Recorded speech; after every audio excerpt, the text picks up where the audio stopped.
Hello दोस्तों, आप इस देख रहे हैं निर्देशांक ज्यामिति। निर्देशांक ज्यामिति में आपका सिर्फ एग्जाम बहुत नज़दीक आने वाला है। इस वजह से आप सिर्फ आपके लिए ऑब्जेक्टिव लेकर आए हैं। तो निर्देशांक ज्यामिति में ऑब्जेक्टिव सिर्फ आपको सीखना है। तो इस तल को आप देख रहे हैं, ये जो तल आपको देख रहे हैं, ये तल का नाम है कार्तीय तल। ये तल का क्या नाम है? कार्तीय तल।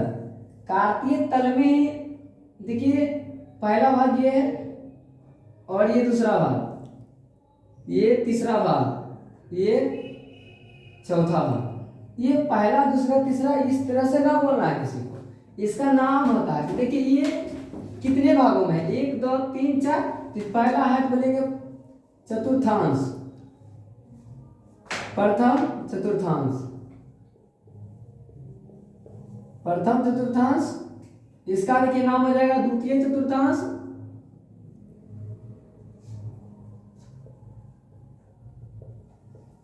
द्वितीय चतुर्थांश। इसका नाम हो जाएगा तृतीय चतुर्थांश,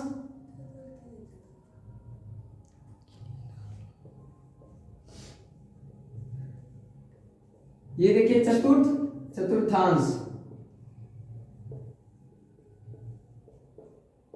इसके बाद इतना जानने के बाद आपको ये मालूम होना चाहिए, ये जो मूल बिंदु होता है ये 0 0 होता है। और 0 0 क्यों होता है? तो देखिए एक्स अक्ष, पहले इसका नाम जान लीजिए, ये एक्स अक्ष है, इसको लोग पढ़ता है एक्स अक्ष। और इसका एक दूसरा नाम भी है, दूसरा नाम भी इसको बोल सकते हैं, कुछ बोलते हैं भुज। उसके बाद देखिए इसको बोलते हैं भुज।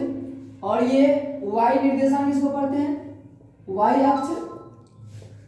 और इसको वाई अक्ष का दूसरा नाम होता है कोटि। क्या होता है? कोटि। अब देखिए एक्स अक्ष पर वाई का वैल्यू 0 और एक्स अक्ष पर वाई का वैल्यू, एक्स का वैल्यू 0। ये दोनों अपोजिट होता है, जिसके कारण से इसका समीकरण और इसका समीकरण खींचने पर ये जो कटान बिंदु बनता है उसका नाम दिया गया है 0 0, अर्थात इसको आप पढ़ते हैं मूल बिंदु। मूल बिंदु, मूल बिंदु बोलते हैं। उसके बाद एक्स अक्ष जो होता है, ये एक्स अक्ष होता है जो क्या होता है? धनात्मक मान होता है। क्या चीज होता है? इधर होता है धनात्मक और इधर क्या होता है? एक्स डैश, अर्थात ऋणात्मक को दर्शाता है। एक्स डैश इसको दर्शाता है ऋणात्मक को, इधर वाई डैश किसको दर्शाता है? ऋणात्मक मान, और ऊपर धनात्मक मान। तो प्रथम चतुर्थांश में देखिए, प्रथम चतुर्थांश में एक्स का वैल्यू और वाई का वैल्यू दोनों क्या आता है? Plus plus. द्वितीय चतुर्थांश में एक्स के वैल्यू माइनस, एक्स के वैल्यू माइनस, वाई के वैल्यू प्लस। तृतीय में दोनों माइनस। चतुर्थ में एक्स अक्ष का वैल्यू पॉजिटिव और दूसरा का माइनस। ठीक है, इतना जान लेने के बाद आप पहले इसको छाप लीजिए। क्यों? क्योंकि बहुत घना हो गया, तो घना होने की वजह से अब कुछ लिखना विशेष बहुत ज्यादा घना हो जाएगा। चतुर्थ चतुर्थांश लिखा हुआ था यहाँ पे। इसको आप अगर एग्जैक्ट याद रखते हैं, एग्जैक्ट याद रखते हैं, एग्जैक्ट याद रखते हैं,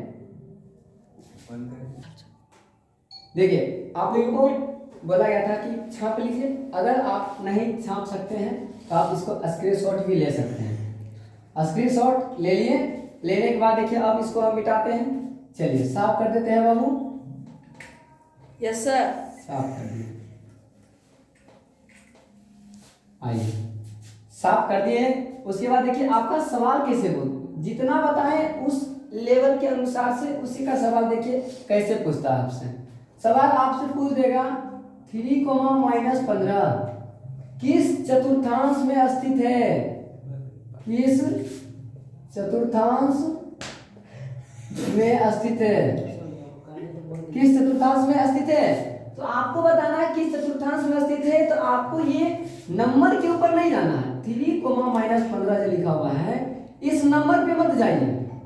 ये नंबर का चिन्ह देखिए क्या चीज में, पॉजिटिव और निगेटिव। एक देखिए पहले पॉजिटिव है और बाद निगेटिव। तो बताइए बच्चों कि पहले नेगेटिव, पहले नेगेटिव, पहले पॉजिटिव बाद नेगेटिव किस चतुर्थांश में होता है? अभी आपको बताया गया था प्लस प्लस, पहले प्लस और बाद माइनस, किसमें है? चतुर्थांश में। किसमें है? चतुर्थांश। बताइए इसका आंसर कितना हो जाएगा? इसका आंसर हो जाएगा चतुर्थांश।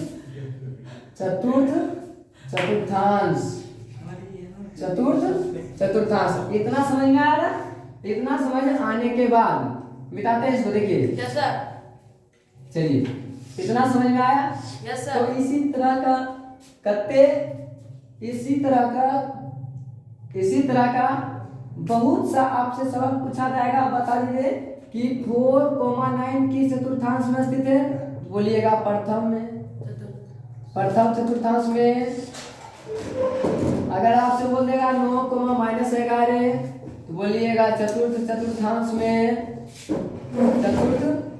चतुर्थांश में आपसे पूछ दिया जाए कि बताइए 0,4 कहाँ पे स्थित है? 0,4 कहाँ पे स्थित है? तो आपको देखिए अगर जो 0 आ जाए ना, किसी एक का वैल्यू आ जाए 0, तो जिसका वैल्यू दिया हुआ है, मतलब y अक्ष का वैल्यू दिया हुआ है, टेंशन दीजिए y अक्ष पर। कहाँ पे? y अक्ष पे जिसका वैल्यू दिख जाए एक में, अगर जो x 0 है तो बोल दीजिएगा y अक्ष पे, अगर y 0 है तो बोल दीजिएगा x अक्ष पे। क्या बोल दीजिएगा?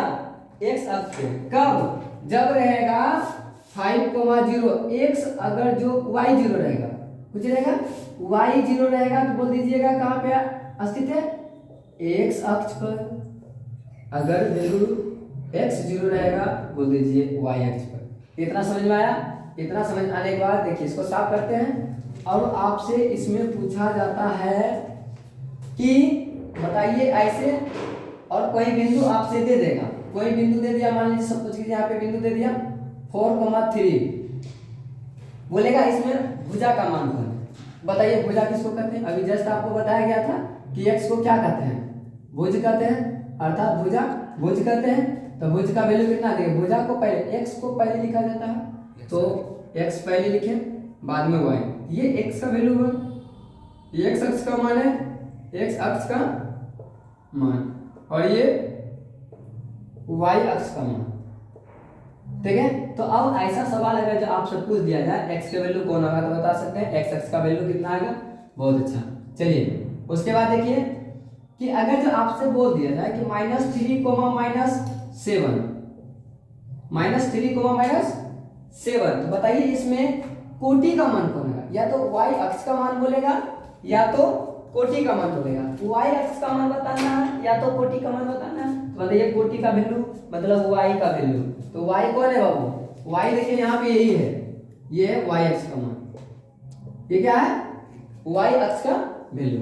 इतना समझिए। अब तो ये दूसरी टाइप खत्म हो गया, पहला दूसरा खत्म हो गया। अब आप आसानी से कर सकते हैं। ठीक है?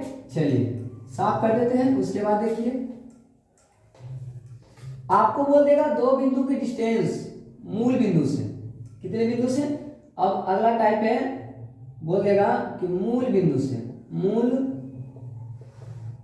बिंदु से किसी बिंदु की दूरी, किसी बिंदु की दूरी, ये ज्ञात करना है बाबू।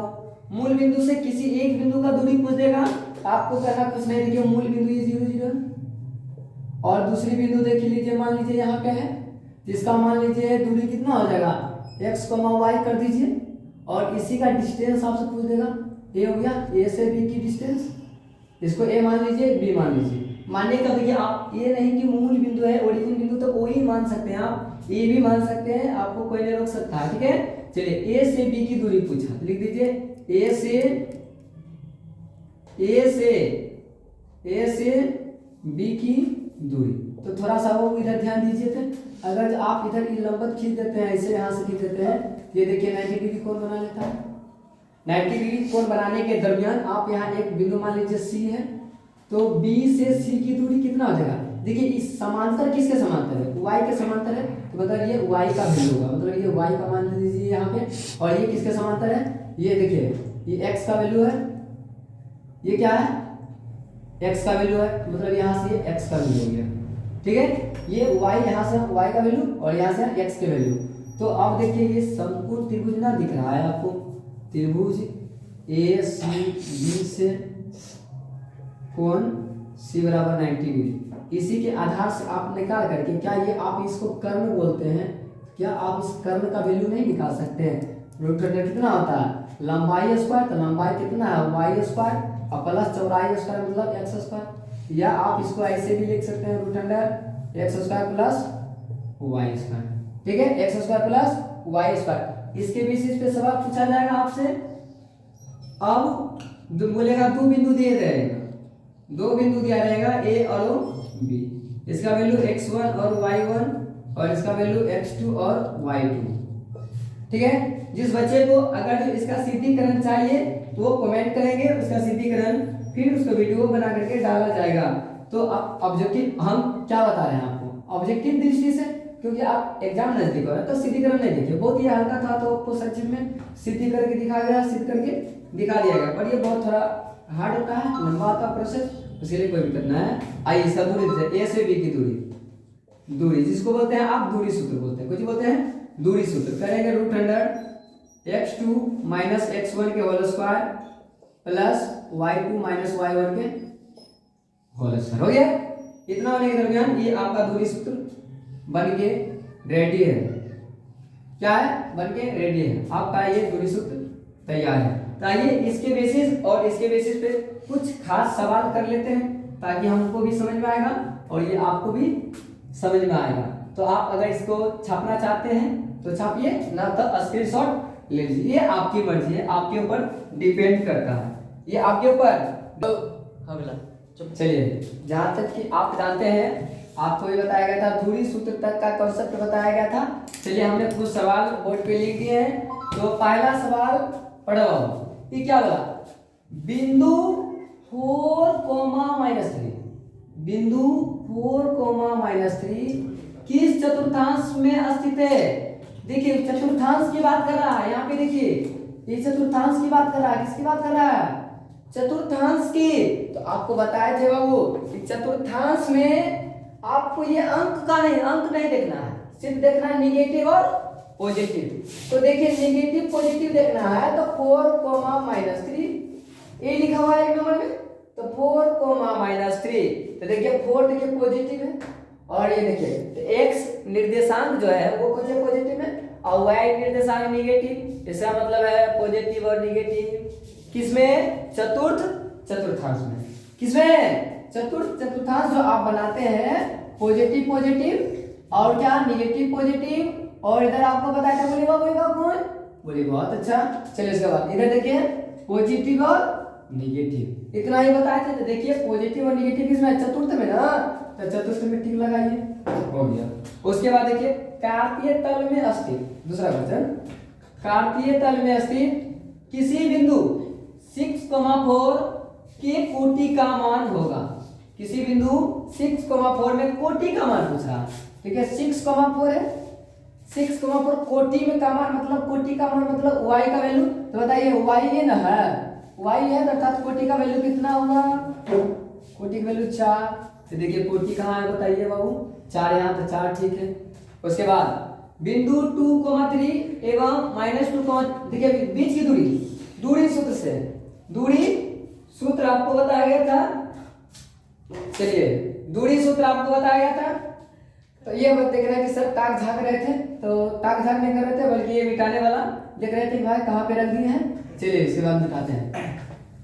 देखिए दूरी सूत्र क्या बोला, 2,3 और -2,3 की दूरी सूत्र मतलब दूरी पूछ रहा है। तो बताइए अभी जस्ट आपको दूरी सूत्र बताए हैं, दूरी बराबर कितना होता है, root under x1 minus x2 के whole square plus y1 minus y2 के होल स्क्वायर, ठीक है। अभी सर बोलते हैं, आप बोलिए होगा कि सर अभी तो आप वीडियो का लिखे x1 माइनस x2 अभी जस्ट लिखे ऐसे और y2 माइनस y1 ऐसे लिखे, तो फिर आप यहाँ पे विपरीत क्यों लिखे? तो ऐसे लिख सकते हैं, ऐसे लिख सकते हैं, ये दोनों सही है। हालांकि आपको किताब में ये लिखा हुआ मिलेगा, बस तो ये दोनों सही है, दोनों का दोनों सही है। चलिए ये दोनों सही है। तो आपको बता दें कि x1 का वैल्यू कौन है। देखिए x1 का वैल्यू -1, ये देखिए x1 और y1 और ये x2 और ये y2। ठीक, x1 का वैल्यू 2 और माइनस x2 का वैल्यू देखिए। अब देखिए माइनस पहले से है और माइनस सूत्र में, तो माइनस माइनस डायरेक्ट कर देते हैं बाबू, प्लस स्क्वायर प्लस y1 का वैल्यू कितना है 3 और y2 का वैल्यू 3 -3 के होल स्क्वायर। देखिए यहाँ से तो यहाँ देखिए 2 2 4 4 के स्क्वायर कितना होता है 16 और प्लस में 3 में 3 चल गया तो 0 0 का स्क्वायर 0 कितना होगा 4 का 16 का वर्गमूल 4 आता है, तो 4 इकाई हुआ ना। तो ये कितना आया, इस अनुसार से हमारे पास कितना आया 4 इकाई आया। कितना आया 4 इकाई आया। तो देखिए 4 इकाई कहाँ है, ऑप्शन नंबर बी में है 4 इकाई। बहुत अच्छा, चलिए साफ कर दे इसको, इतना समझ में आया। चलिए साफ करते देखिए। उसे हमारे पास कम स्पेस है बाबू, इसीलिए हमने कुछ सवाल लिखे और कुछ बोर्ड को खाली रखे ताकि हम कुछ सवाल को इधर हल कर सके। ठीक है, चलिए बिंदु 2,3 की दूरी मूल बिंदु से कितना होगा। 2,3 मूल बिंदु, अरे एक बिंदु दिया रहा है ना, अगर मूल बिंदु की बात कर देना, किसका मूल बिंदु की बाबू, किसकी बात कर दे मूल बिंदु की बात कर दे, तो कुछ नहीं कीजिए, रूट दीजिए और 2 का स्क्वायर 4 और 3 का स्क्वायर 9, क्या है दोनों का स्क्वायर करके जोड़ दीजिए और इसी को जोड़ने के बाद कितना आ गया 13 का कोई वर्गमूल नहीं होता है। चलिए तो 13√13 साफ साफ दिख रहा है बाबू, कितना नंबर ऑप्शन सी। उसके बाद देखिए बिंदुओं इतना और इतना के बीच की दूरी कितना होगा। तो अब आप समझदार है, हम नहीं आपको निकाल के दिखाएंगे, अभी आपको बताया 3 नंबर में। देखिए 3 नंबर में ही सवाल था ना, 2 बिंदुओं के बीच की दूरी, और ये देखिए 2 बिंदुओं के बीच की दूरी है। तो देखिए कितना है, चलिए साफ पहले कर देते हैं यहाँ पे। चलिए साफ कर दिए हैं, तो कितना लिखा हुआ है -5,7 और लिखा हुआ है -1,3। ठीक है, ये दोनों के बीच की दूरी पूछा, क्या पूछा बीच की डिस्टेंस, ये वाला पूछा डिस्टेंस। बताइए डिस्टेंस कैसे निकालते हैं। तो -1 और माइनस पहले से है तो माइनस माइनस प्लस 5 हो जाएगा ना, 5 के होल स्क्वायर और प्लस कितना 3 - 7 के होल स्क्वायर। ठीक है, रूट अंडर दे दीजिए क्योंकि रूट अंडर में दूरी सूत्र होता है। तो बहुत अच्छा, चलिए 5 में 1 घट जाएगा 4 का स्क्वायर कितना हो जाएगा 16 और प्लस 3 में ही 7 आएगा। ठीक है, -4 है ना, तो ये स्क्वायर इस पे, ये स्क्वायर की ही वजह से, किसके स्क्वायर की ही वजह से, नेगेटिव का स्क्वायर कीजिएगा तो पॉजिटिव होता है, मतलब प्लस 16 हो जाएगा। अब कितना आएगा 16 16 32, इसका वर्गमूल होगा 4√2 आएगा, 4√2 इकाई। देखिए 4√2 इकाई कहाँ है, ठीक है 4√2 इकाई। ठीक है, हो गया 4√2 इकाई। चलिए साफ करते हैं इसको।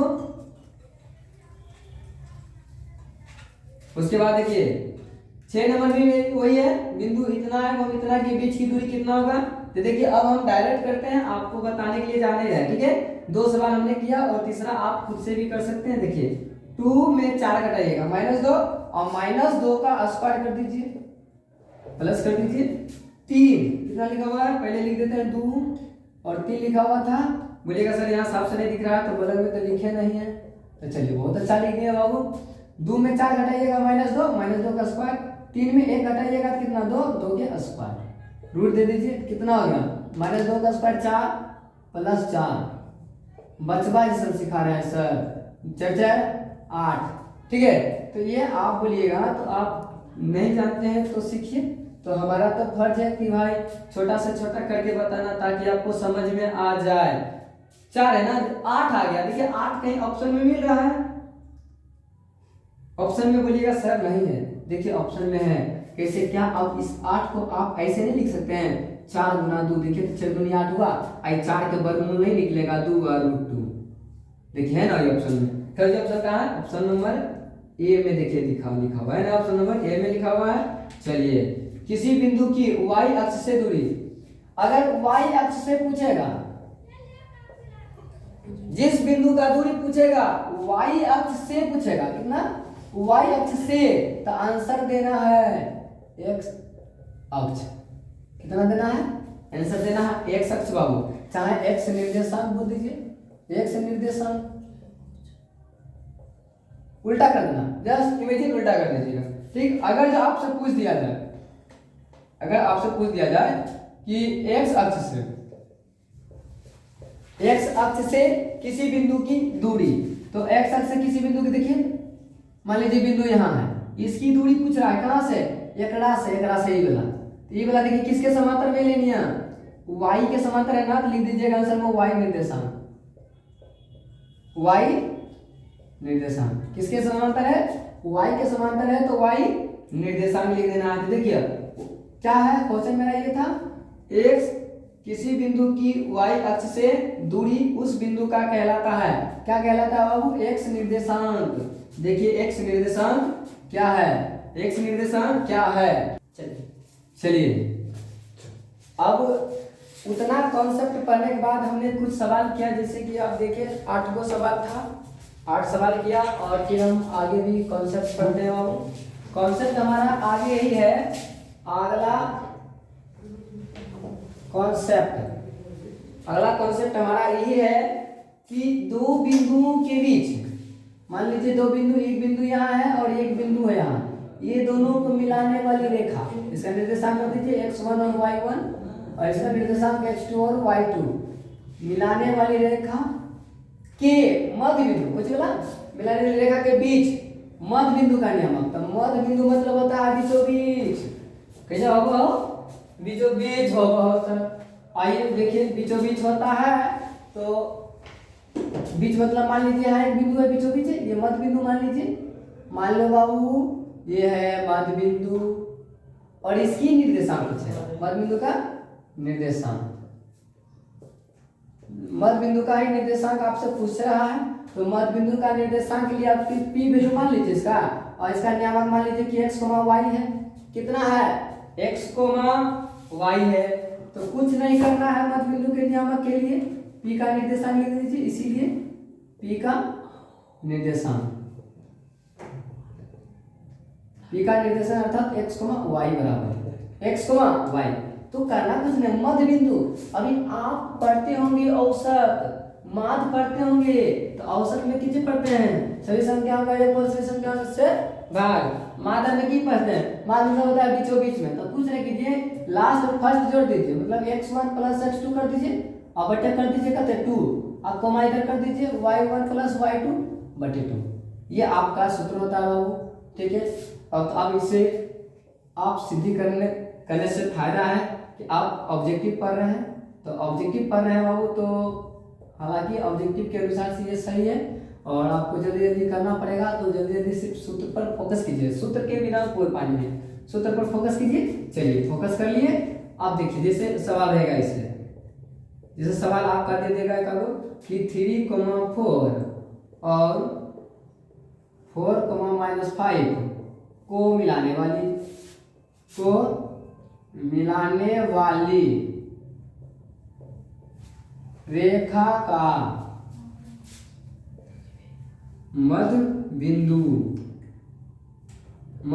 का नियामक होगा। तो अभी सर आपको हमने जस्ट भी बताया, क्या मध्य बिंदु मतलब ये पी का नियामक, इसीलिए मध्य बिंदु का नियामक मध्य निर्देशांक बराबर कैसे निकालना है? निकाल दीजिए कि कितना निकालना है। देखिए तो यहाँ पे क्या कर रहा है, x1 और x2 को जोड़ रहा है, x के मान को जोड़ रहा है, तो जोड़ दीजिए आप 3 + 4 अब बटे 2 लगा रहा है, अब कोमा कितना 4 प्लस कितना y2 प्लस कितना -5 बटे 2 जोड़ दिए। जोड़ने के बाद कर दीजिए 4 3 7 बटे 2 कोमा कितना आ जाएगा -1 बटे 2। अब इसी के अनुसार से 4 ऑप्शन आपके एग्जाम में 4 ऑप्शन दिया रहेगा, ऐसे निकालने के उपरांत चारों ऑप्शन में देख लेंगे कि कौन ऑप्शन हमारा सही है, उसी ऑप्शन पे आप टिक कर लीजिएगा। जैसे कि अभी हमने 8 सवाल आपको बताए थे, उसी अनुसार से फिर हम आपको 8 सवाल बताएंगे। तो पहले तो आप कॉन्सेप्ट सीख जाइए, कॉन्सेप्ट सीख लिए इतना चलिए इसको आप स्क्रीनशॉट ले सकते हैं, ठीक है। इसके बाद मिटाएं, इसको मिटा देते हैं, रुक जाओ भी, मिटा दिए। चलिए मिटाने के बाद आपको अगला कॉन्सेप्ट जस्ट तुरंत समझा देते हैं। देखिए मिटा रहे हैं, मिटाने के बाद अगला कॉन्सेप्ट पे ध्यान दीजिएगा। अगला कॉन्सेप्ट यही है कि दो बिंदु रहेगा दिया हुआ, ए और बी दिया रहेगा, इसकी निर्देशांक x1 और y1 और इसकी निर्देशांक x2 और y2 ये दोनों दिया रहेगा आपसे। तो आपसे पूछ देगा p का नियामक, क्या पूछ देगा, p का, p मान लीजिए कहीं भी अंतः विभाजन है, अंतः विभाजन है, अंतः विभाजन जिसको आप निर्देशांक ज्यामिति में अंतः विभाजन सूत्र भी बोलते हैं, अंतः विभाजन सूत्र। ये p जो है ना कहीं भी इसको आंतरिक रूप से काट रहा है, p कहीं भी आंतरिक रूप से काट रहा है तो p का नियामक मान लीजिए अंतः विभाजन है, जैसे x, y का ये। तो अब जब ये काट रहा है तो कुछ तो रेशियो होगा ना, कुछ तो रेशियो, कुछ तो अनुपात में काटता होगा। तो हमने कह दिया m1:m2 के अनुपात में कुछ कर रहा है, विभाजित कर रहा है। क्या कर रहा है, विभाजित कर रहा है। तो लिख दीजिए सीधे p का नियामक, p का नियामक अर्थात x, y, ठीक है। ये अंतः विभाजन सूत्र है, ठीक है। अंतः विभाजन नहीं लिखे थे, सॉरी, अंतः विभाजन सूत्र। ये क्या है, अंतः विभाजन सूत्र। वो जो पहले आप पढ़े थे p का नियम, वो था मध्य विभाजन, मध्य बिंदु का निर्देशांक। ये है अंतः विभाजन, मतलब ये यहाँ इतना रहेगा ना, यहाँ पर ये भी पूछेगा, यही है अंतः विभाजन। यहाँ पर ये भी बोल देगा, यहाँ पर ये भी बोल देगा, यहाँ पर ये भी बोल देगा। आपको ये कहीं भी बोल सकता है, ठीक है। ये आपको कहीं भी हो सकता है, यहाँ भी बोल सकता है, यहाँ भी बोल सकता है। अगर जो यहाँ तक रहता यहाँ भी बोल सकता है, यहाँ भी, कहीं भी आपको बोल सकता है, ठीक ना। तो अंतः विभाजन में नहीं है ये। तो ये इसमें और उसमें बहुत फर्क है, देखिए लिखा हुआ है, इस पे फोकस कीजिए। चलिए फोकस कर लिए, तो उसके बाद इसका सूत्र लिखते हैं। देखो बाबू, इसको करना कुछ नहीं सर, आपको सिर्फ याद रखना जानता है कितना, 12 प्लस 21 बटे प्लस 12, ठीक है, लिखना है। देखिए सर 12 प्लस 21 बटे 12, इतना सा ही आपको लिखना था। अब बोलिए कि सर इसमें ये क्या क्या चीज लिखे, ये क्या है, 2 क्या है, 3 क्या 4, ये कुछ नहीं है, ये सब कुछ नहीं है, सिर्फ ये है। देखिए कितना, ये है m1, यह है x2, यह है m2, यह है x1।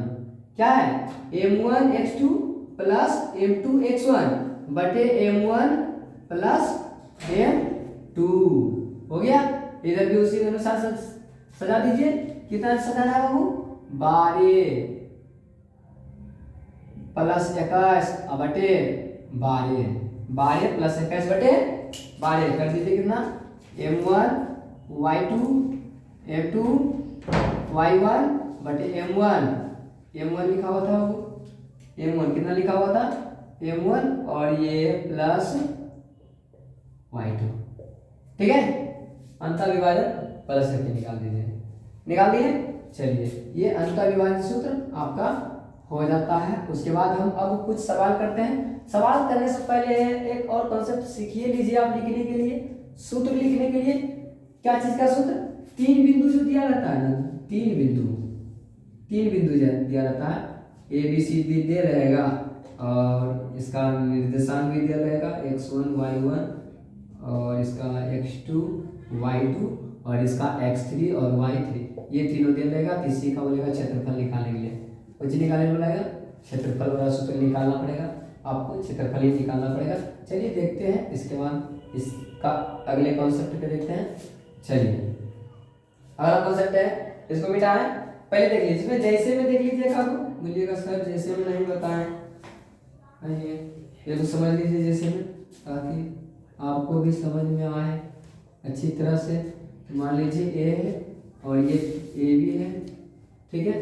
तो वहाँ पे था मध्य बिंदु का नियम पूछ रहा था, यहाँ पे मान लीजिए 5,2 है और 3,4 है, और इसको किस अनुपात में बांट दिया, 3:4 के रेशियो में विभाजित किया, अंतः विभाजित किया, 3:4 के। यहाँ पे सर थोड़ी सा एक बच्चा बोल रहा है कि सर थोड़ा मिस्टेक कर दिए हैं, तो यहाँ पे मिस्टेक हो गया हमसे, सॉरी। देखिए यहाँ m2 होना चाहिए, कितना होना चाहिए, ये नीचे भी M2 है, M2 बारे बारे तो एक ही है ना, बारे है, तो M2 का वैल्यू होना चाहिए।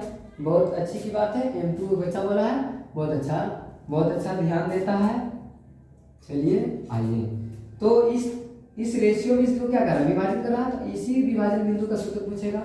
ठीक है, मान लीजिए इसको P है, x, y है, इसी का नियामक बनेगा, तो P का निर्देशांक है ना, P का निर्देशांक, P के निर्देशांक के लिए हो, चलिए P के निर्देशांक के लिए आपको सूत्र लिखना पड़ेगा, इतना सूत्र होता है ना। अब देखिए आप इसी को सूत्र को हम जो लिखेंगे यहाँ पे फिर लिखेंगे सूत्र को और इसी पे ना पुट कर दें। देखिए तो इसी को फिर छापना है, जितना है ना ये सूत्र, वो इसी सब को इतना को आपको यहाँ पे छाप देना है, यहाँ पे छाप देना है। ठीक है, यहाँ पे छाप दीजिए, छापने के बाद खोजिए, ढूंढिए। देखिए यहाँ पे देखिए M1 मतलब ये जो है, ये जो वैल्यू है दिया हुआ है, पहले सब डाटा लिख देते हैं बाबू। चलिए डाटा यहाँ पे लिख देते हैं, ये x1 और x2, y1 और y2 और M1 और M2। देखिए x1 का वैल्यू कितना है, x1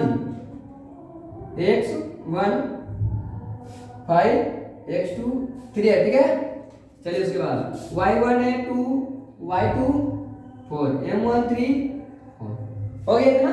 चलिए सूत्र के अनुसार से दर्शा दीजिए जल्दी। x1 का वैल्यू कितना है, M1 का वैल्यू पहले 3 है, 3 गुना x2 का वैल्यू कितना है 3 प्लस M2 का वैल्यू कितना है 4, x1 का वैल्यू कितना है गुना 5 बटे 5 पे लिखा हुआ। ठीक है, और उसके बाद देखिए कि 3,4 है, M1 3 और प्लस 4, बहुत अच्छा। चलिए इतना हल कर दिए। उसके बाद M1 का वैल्यू कर देते 3 है गुना y2 का वैल्यू 4 है और प्लस देखिए M2 का वैल्यू कितना है 4 है गुना y1 का वैल्यू देखिए सर, y1 का वैल्यू 2 है, 2 बटे, चलिए M1 का वैल्यू कितना है 3, सेम है, जितना इतना यहाँ पे जितना है ना उतना इतना ही यहाँ पे होना चाहिए। ठीक है, ये पहचानने की ट्रिक है, ये पहचानने की ट्रिक है कहाँ पे कितना होना चाहिए।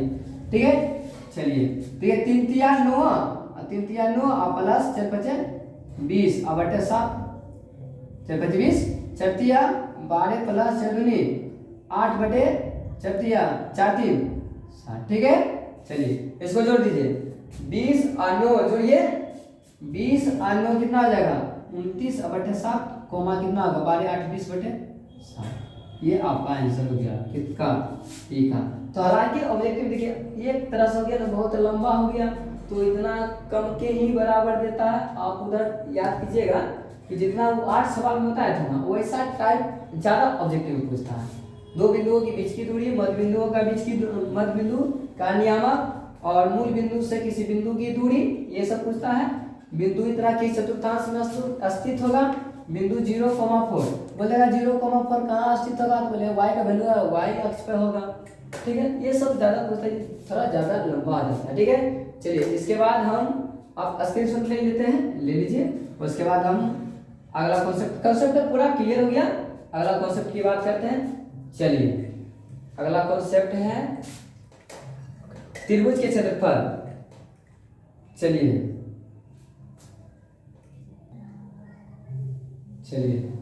देखिए अब आपका कॉन्सेप्ट है अगला, हम चाह रहे हैं बाबू, देखिए आप चाहते होंगे कि सर थोड़ा लेट कर देते हैं, तो लेट नहीं करते हैं। आप चाह रहे हैं कि हम एक ही वीडियो में पूरा निर्देशांक ज्यामिति आपका कवर हो जाए, एक ही वीडियो में पूरा निर्देशांक ज्यामिति आपका कवर हो जाए और पूरा ऑब्जेक्टिव बन जाए। पूरा ऑब्जेक्टिव बनना चाहिए, जितना ऑब्जेक्टिव है वो पूरा ऑब्जेक्टिव बनना चाहिए।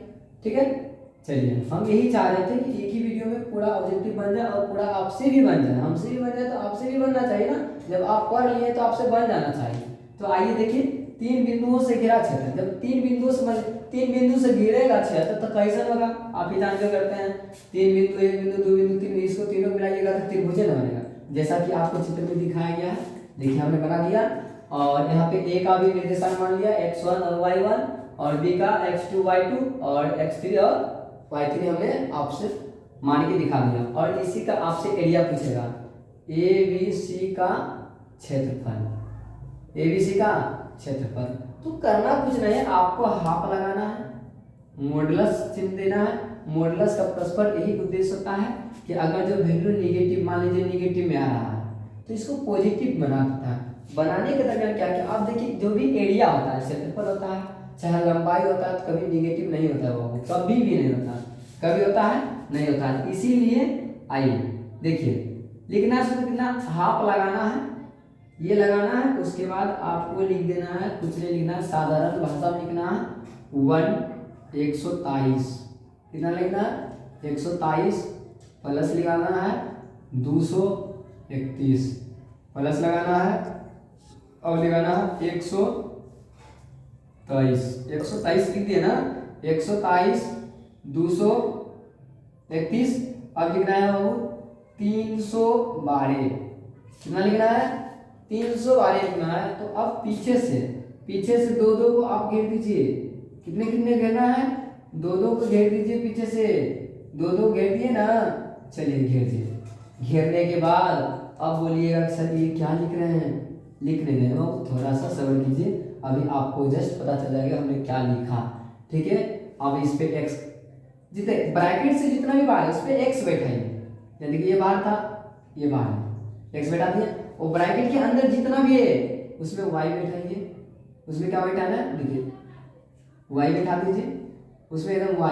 अब दोनों y के बीच माइनस का चिन्ह दे दीजिए, एकदम y बैठाना है, y बैठा दीजिए, और दोनों में माइनस का चिन्ह लगा दीजिए, एकदम y को छोड़ना नहीं है, y बैठा दीजिए, हो गया। अब दोनों y के बीच माइनस का चिन्ह दे दीजिए।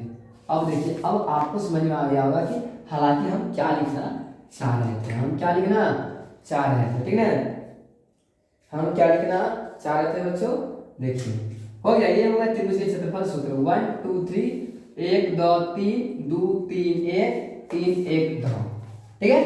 चलिए आपका ये क्षेत्रफल सूत्र हो गया, फिक्स हो गया। अगर इसी पे अगर आप सवाल करना चाहते हैं तो सपोज कीजिए आपका सवाल ऐसे रहे, दे दिया जाए कि 3,4 है, 4,5 है और 6,2 है। इसका एरिया आपसे अगर जो पूछ दे तो जस्ट करना कुछ नहीं है।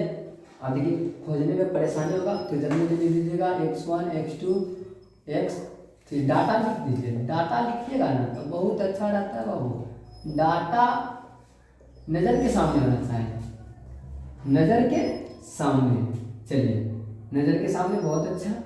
चलिए x1 यहाँ देखिए, x1 की वैल्यू ना ए बी नहीं दर्शा है, चलिए ए बी दर्शा दीजिए, ABC।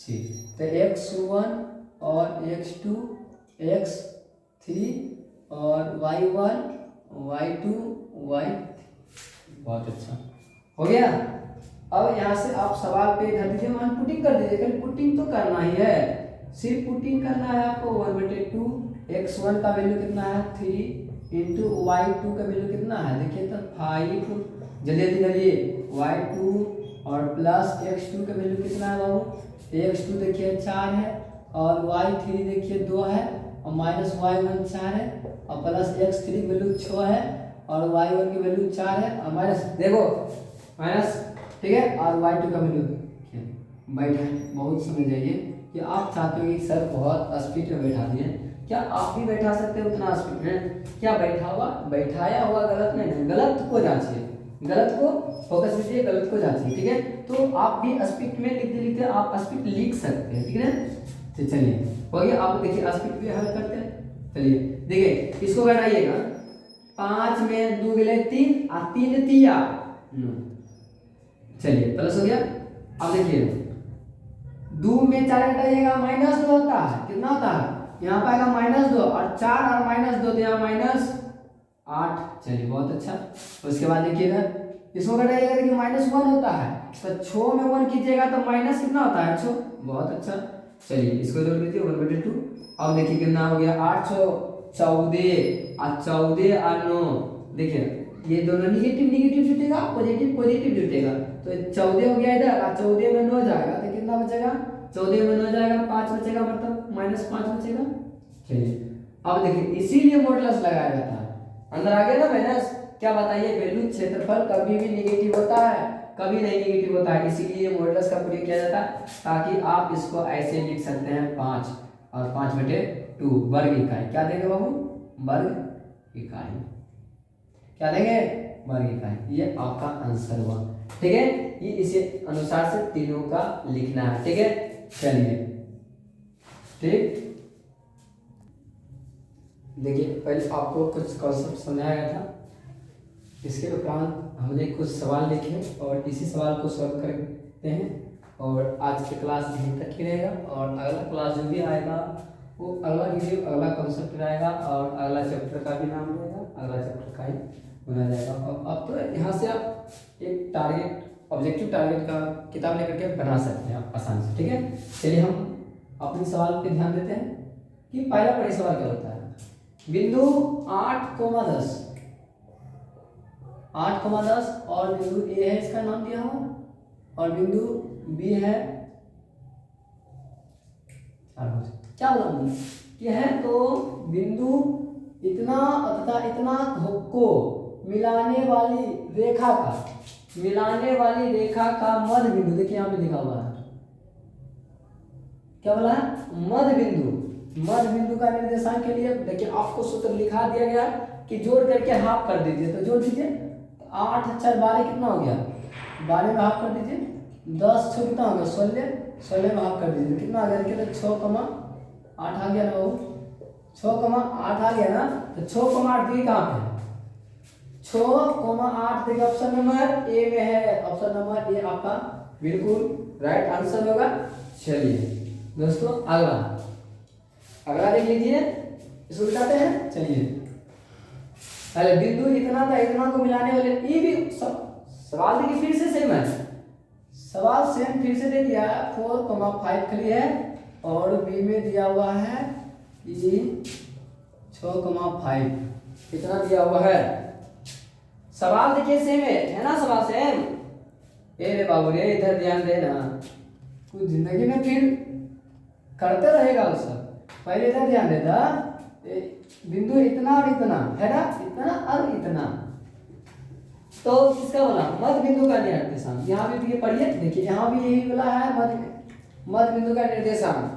ध्यान दीजिए आप लोग, इतना ही देने दीजिए। ठीक है, जिसको ध्यान नहीं देना है वो आप वापस बाहर जा सकते हैं, उसमें कोई दिक्कत नहीं है। ठीक है, चलिए इधर ध्यान दीजिए। तो मध्य बिंदु का निर्देशांक पूछा, इसमें भी वही कॉन्सेप्ट लगेगा, जोड़ करके हाँ, तो जोड़ दीजिए, 4 और 6 जोड़ दीजिए, तो 4 6 कितना हो गया 10, और 10 में कितना 2 से भाग, और 5 और 5 कितना हो गया 10 में 2 से भाग, दोनों के काट देंगे बाबू, तो कितना आएगा देखिए, तो 5 और 5 आएगा ना, तो आंसर कितना आ जाएगा 5,5। देखिए ऑप्शन कहाँ है, चेक कर, चलिए 5,5 देखिए हम, ठीक है 5,5। चलिए उसके बाद चलिए बिंदु, किसी बिंदु की x अक्ष से दूरी उस बिंदु का कहलाती है। किसी बिंदु की x अक्ष से दूरी, एक अक्ष मान लीजिए कार्तीय तल आप मान लीजिए, कार्तीय तल मान लीजिए, एक अक्ष तो क्या एक अक्ष बोलता है, बिंदु मान लीजिए यहाँ पे P है, P पॉइंट है, P पॉइंट मान लीजिए, एक अक्ष से पूछा, कुछ पूछा एक अक्ष से दूरी कहलाती है।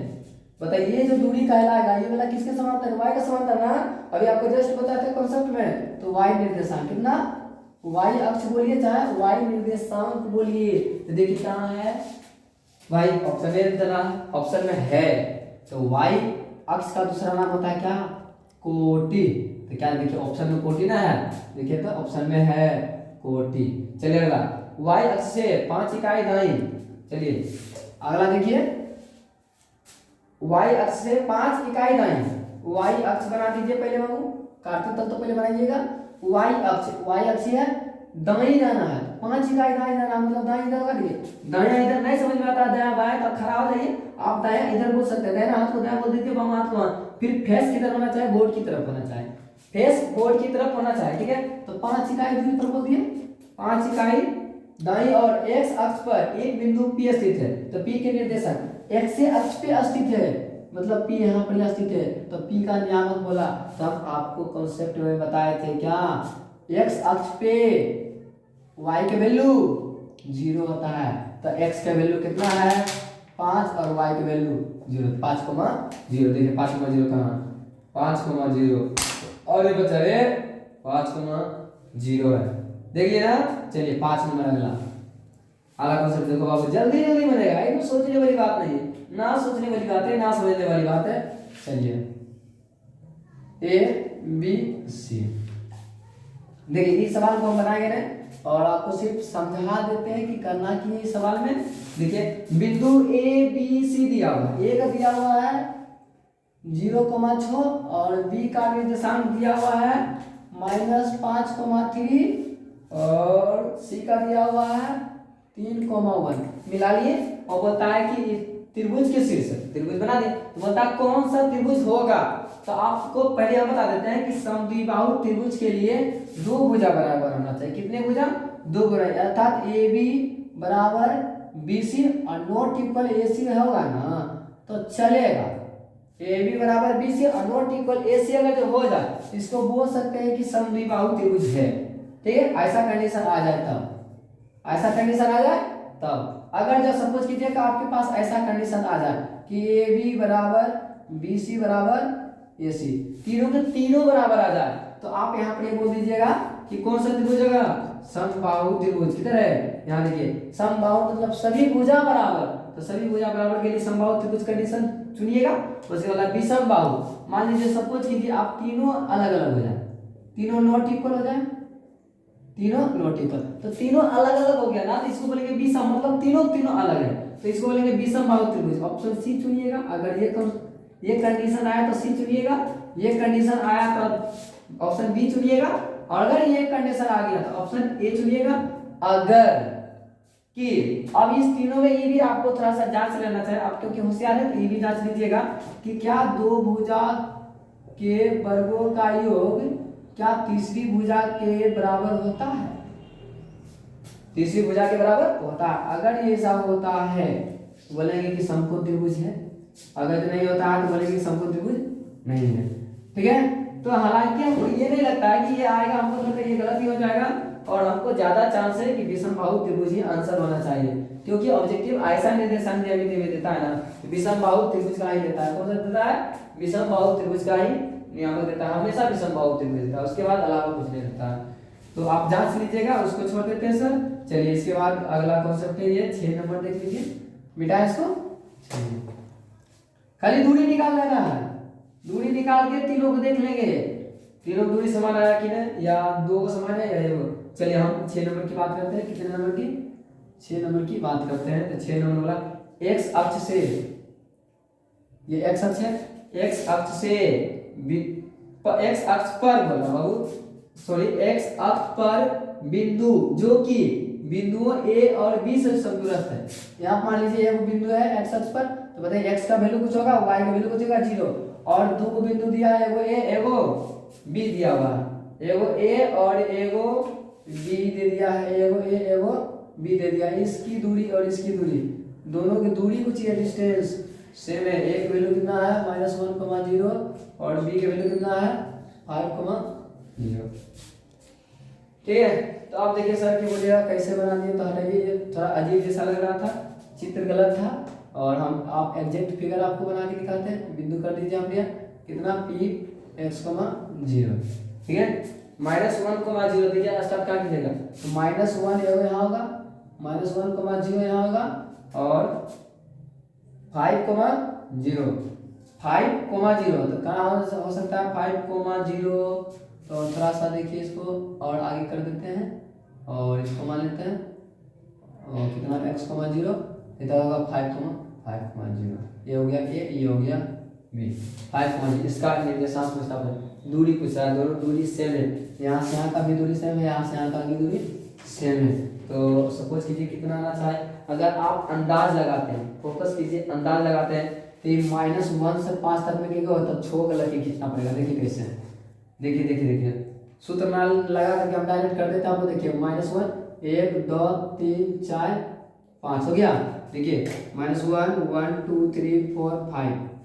ठीक है, अगर ये P को हम यहाँ पे रख दें, देखिए कहाँ पे रखेगा, P को अगर हम यहाँ पे रख दें तो दूरी सेम होगा, नहीं सेम होगा। अगर हम P को यहाँ रख दें, देखिए दूरी लमसम में देखिए सेम नहीं आ रहा है। ठीक है, ऐसे सारा ये सब बकवास है। चलिए अगला उतना कितना दिमाग लगाते चले, सीधा सिंपल वाला दिमाग लगा लीजिए। ये x का वैल्यू दे रहे तो x को 0 कर दीजिए और a का निर्देशांक दिया हुआ है -1, 0 और b का वैल्यू दिया हुआ है 5, 0। कुछ नहीं कीजिएगा, a इसको मान लीजिए p, AP बराबर BP कर दीजिएगा। क्यों? क्योंकि समदूरस्थ है, मतलब दूरी दोनों का कुछ है सेम है। तो चलिए AP की दूरी, तो AP की दूरी कर दीजिएगा √100 x + 1 के होल स्क्वायर और प्लस 0 में 0 मतलब खत्म हो जाएगा। चलिए अब बराबर कर दीजिए, ये 0 वाला तो खत्म हो ही जाएगा, 0 + 0 का होल स्क्वायर खत्म हो जाएगा। इधर कर दीजिए √100 5, x के होल स्क्वायर प्लस 0 + 0 के होल स्क्वायर। चलिए ठीक है, चलिए इसी को हल कर दीजिए जल्दी जल्दी। कितना हो जाएगा, दोनों तरफ रूट है ना, तो दोनों तरफ कर दीजिएगा, दोनों तरफ वर्ग करने पर, दोनों तरफ वर्ग करने पर तो आंसर खत्म।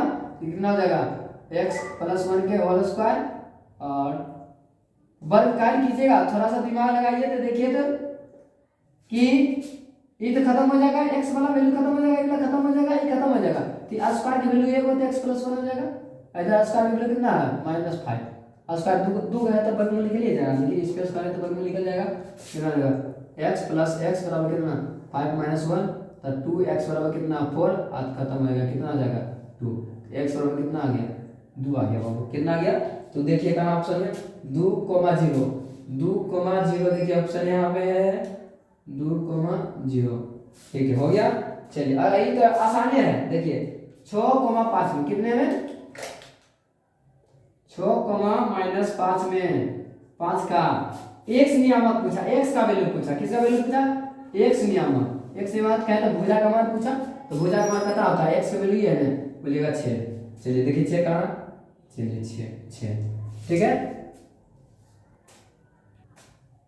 चलिए अब आप देख रहे हैं कि इतना हमने सवाल बताया, कुछ कुछ कॉन्सेप्ट बताया और कॉन्सेप्ट के साथ साथ बताने के साथ साथ और आपको हम ऑब्जेक्टिव बताते चल जाएंगे और आप मात्र कुछ ना कीजिए और आपके पास है बुक अवेलेबल तो ठीक है, क्योंकि आप तो कम समय है तो पैसा भी बर्बाद करना बहुत आपके लिए सदनायक होगा। ये देखिए क्या है, ये आपका दिख रहा है 2023 का target objective question answer model paper, ये आप ले लीजिएगा। लेने से और आप आसानी से पूरा कॉन्सेप्ट पढ़ करके और हर सवाल को एक एक सवाल को आप आसानी से कर सकते हैं, ठीक है, एक एक सवाल को आसानी से कर लीजिएगा। अब आप तो बहुत आप आसानी से कर लीजिएगा, ठीक है। चलिए होमवर्क में पूरा निर्देशांक ज्यामिति कर लीजिएगा और तब तक में हम अब अगला वीडियो में मिलते हैं। चलिए ओके।